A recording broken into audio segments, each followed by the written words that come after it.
groups that he was condemning after sort of a milquetoast statement over the weekend. Do you think that what he said right now will quiet some of the criticism he's been getting since then?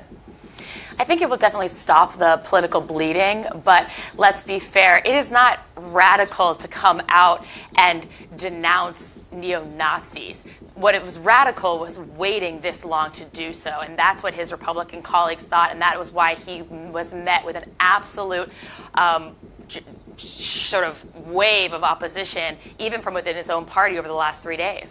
Mary Alice, one of the other things that's happened since his failure to condemn some of these groups by name and some of the increasing political pressure, as you mentioned, was he's seen pressure from other sides too, right? The CEO of Merck, who is African American, actually came out and resigned in protest to the president's lack of response from a federal advisory panel, basically saying that if we can't stand up against bigotry and hatred, what do we stand for anymore? Do we know that and the potential for more people like that to step away and distance themselves from the president played any role in pressuring Mr. Trump today? I think absolutely, and also members of his own team. You saw the vice president, his own daughter, a number of people very close to him making a point of using that strong, much more stern and direct language, breaking from the president in this. I think there's no doubt that had he not made a statement like this, it would have the fervor and the questions and the headlines about it would have only continued. Again, I think this was a statement needed to just stop the bleeding.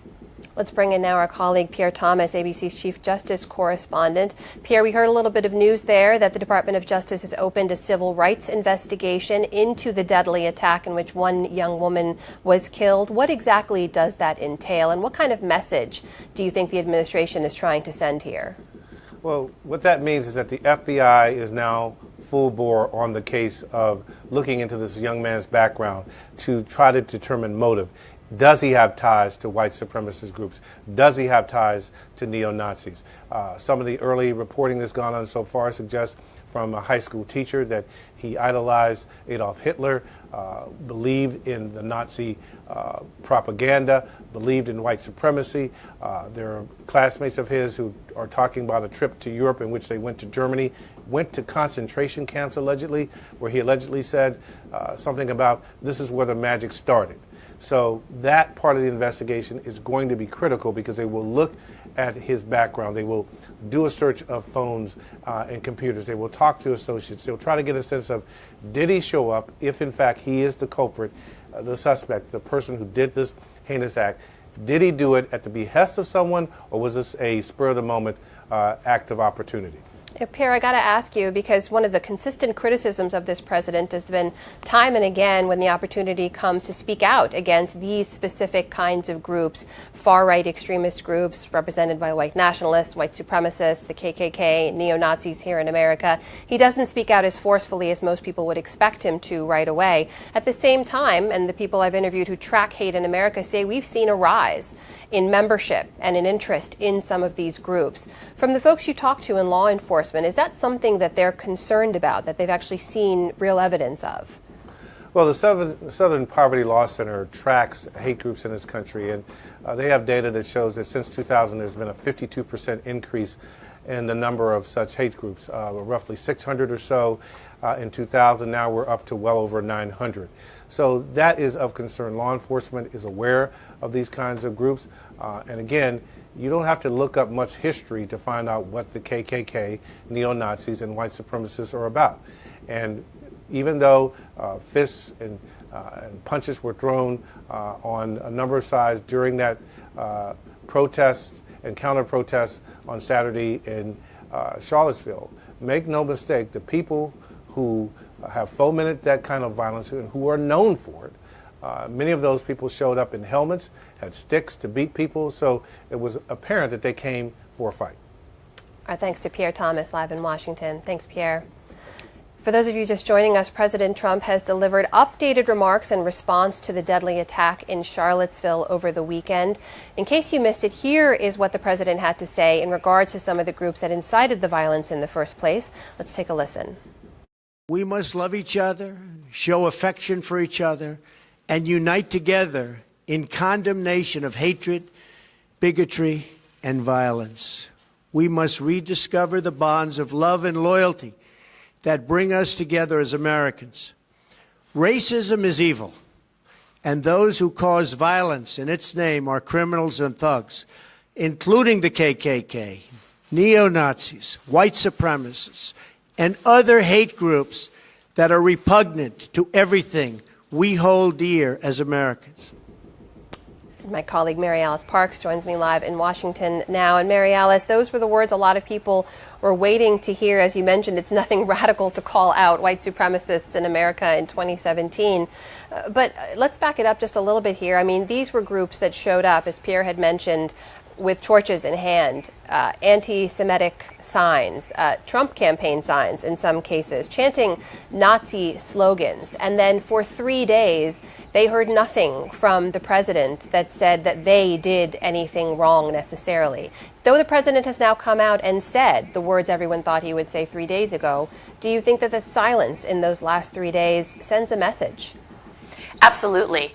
We know that hate groups have felt emboldened in this country in the last few years. Like you were talking about with Pierre, there's a rise in hate crimes in this country, a rise in hate groups, and they will continue to feel emboldened unless leaders and society tells them that it's not okay. The last 3 days were the silence from the White House, the silence from the commander-in-chief was absolutely deafening and spoke volumes.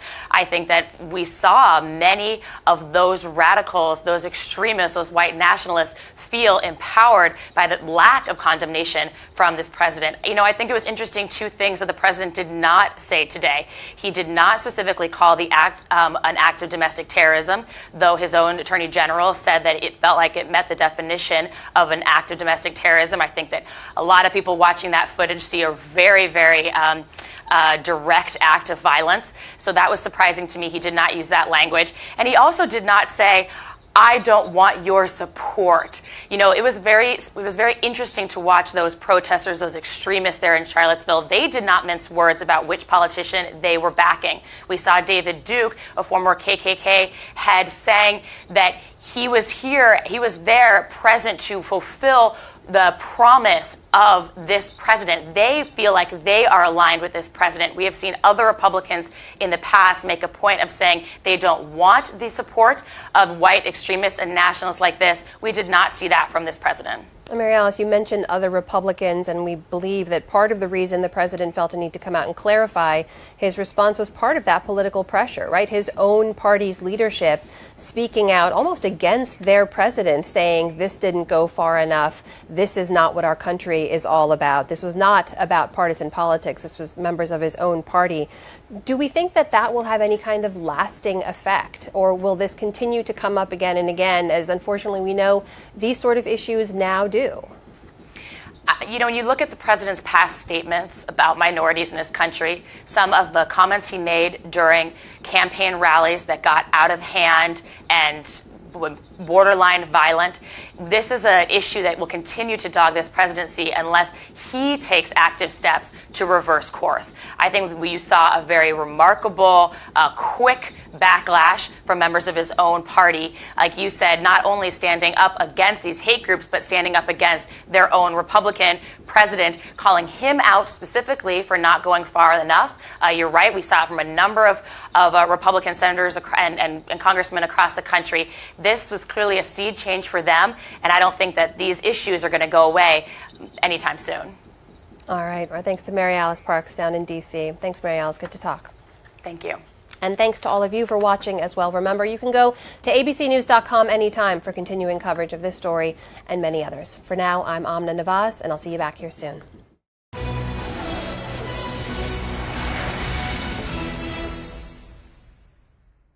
Okay, first the People's Choice Award for Favorite Team, then the Emmy Award for Outstanding Morning Program. Yes, we're honored, and most importantly,